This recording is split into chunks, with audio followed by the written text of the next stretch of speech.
They always were on Sunday night, and frequently there would be guests, dinner guests, that in the White House itself upstairs.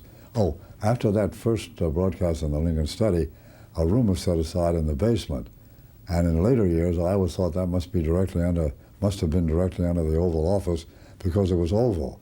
But they tell me now it wasn't. There was more than one oval, vertical architectural arrangement in the White House. It was called the Diplomatic Reception Room. In other words, it was where the president was supposed to receive new ambassadors. I don't think it was in use at all. So we sort of appropriated it as a radio studio.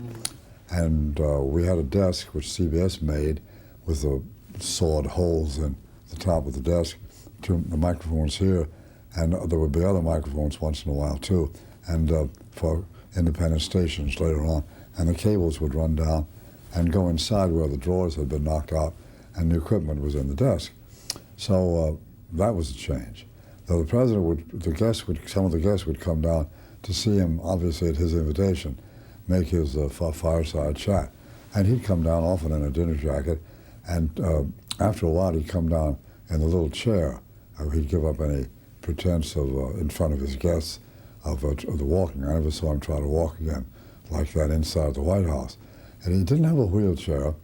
It was an ordinary chair I remember it almost as a kitchen chair. It had wheels attached, but had no armrests on it. And he just hold on to the edge like that. Didn't want a real big wheelchair for some reason. And they wheeled him in. He was very cheery, and they put him in his seat behind the desk, and they ready to broadcast. Once he was escorted in one Sunday night by his son James, who was in the uniform of a Marine officer. The war was on then. And James fell over something and made a terrific clatter, and not much point to this story. He was very much embarrassed, but everybody was pretty upset for him except the president, but nothing much happened. Once the clock rang. It was a clock on a mantle nobody had ever noticed.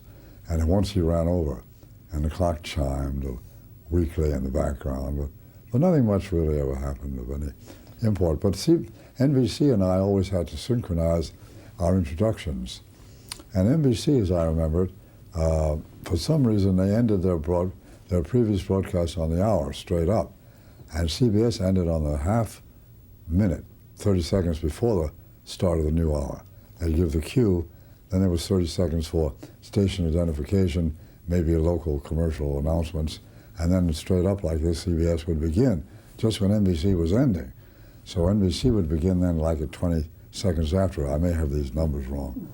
And so the NBC announcer named Carlton Smith and I had to synchronize our announcements, which we were quite good at, and we did. And I'd start first and go along, and he'd come in, and then we both had to end at the same time by saying, "Ladies and gentlemen, the President of the United States," which we managed to do all the time.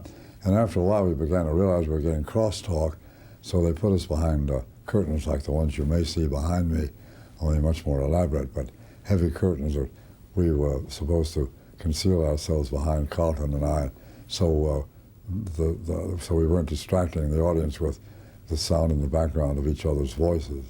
But that's the only thing that really ever happened different. One thing that happened was when the president made a lot of talks, when it was established as a fireside chat, he didn't make very many fireside chats. And when you look at the number, he may have made one more that year, for example. He made a couple of years, if my memory is right, 2 or 3 or 1.